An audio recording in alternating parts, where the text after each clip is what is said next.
कभी कभी ऐसी भी स्थिति पैदा हो जाती है कि जो गलती हमने कभी की ही नहीं उसकी भी माफ़ी मांगनी पड़ती है।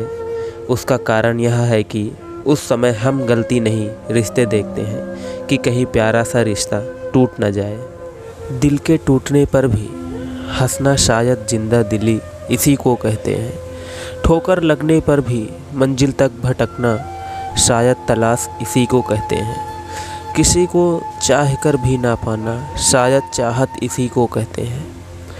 टूटे खंडहर में बिना तेल के दिया जलाना शायद उम्मीद इसी को कहते हैं। गिर जाने पर भी फिर से खड़ा होना शायद हिम्मत इसी को कहते हैं।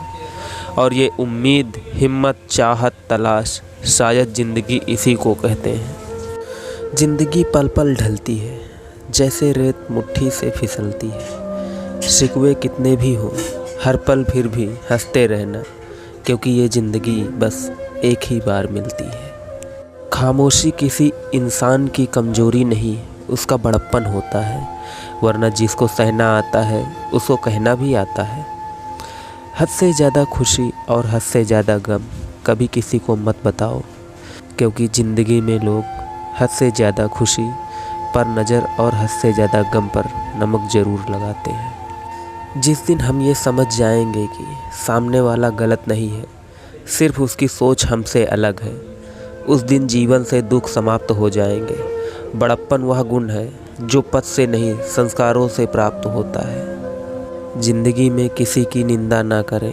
अगर आप मदद के लिए हाथ बढ़ा सकते हैं तो ज़रूर बढ़ाएं। अगर नहीं बढ़ा सकते तो अपने हाथ जोड़िए, अपने भाइयों को आशीर्वाद दीजिए और उन्हें उनके मार्ग पर जाने दीजिए। खाली पन्नों की तरह दिन पलटते जा रहे हैं, समझ नहीं आ रहे कि ये आ रहे हैं या जा रहे हैं। दोस्तों, ज़िंदगी में कुछ खोना पड़े तो यह 2 लाइन याद ज़रूर रखना। जो खोया है उसका गम नहीं, जो पाया है वह किसी से कम नहीं। जो नहीं है वह एक ख्वाब है, पर जो है वही लाजवाब है। इंसान बहुत खुदगर्ज है, पसंद करे तो बुराई नहीं देखता, नफ़रत करे तो अच्छाई नहीं देखता। किसी ने क्या खूब कहा है, मुसीबत आए तो ये मत सोचना कि अब कौन काम आएगा, बस ये देखना कि अब कौन साथ छोड़ कर जाएगा। दुआएं कभी रद्द नहीं होती जनाब, बस बेहतरीन वक्त पे कबूल होती हैं। आगे बढ़ने वाले कभी किसी को नीचे नहीं गिराते और दूसरों को नीचे गिराने वाले कभी आगे नहीं बढ़ते हैं। जीवन में इच्छा पूरी नहीं होती तो क्रोध बढ़ता है और इच्छा पूरी होती है तो लोभ बढ़ता है। इसलिए जीवन की परिस्थिति में धैर्य बनाए रखना ही श्रेष्ठता है।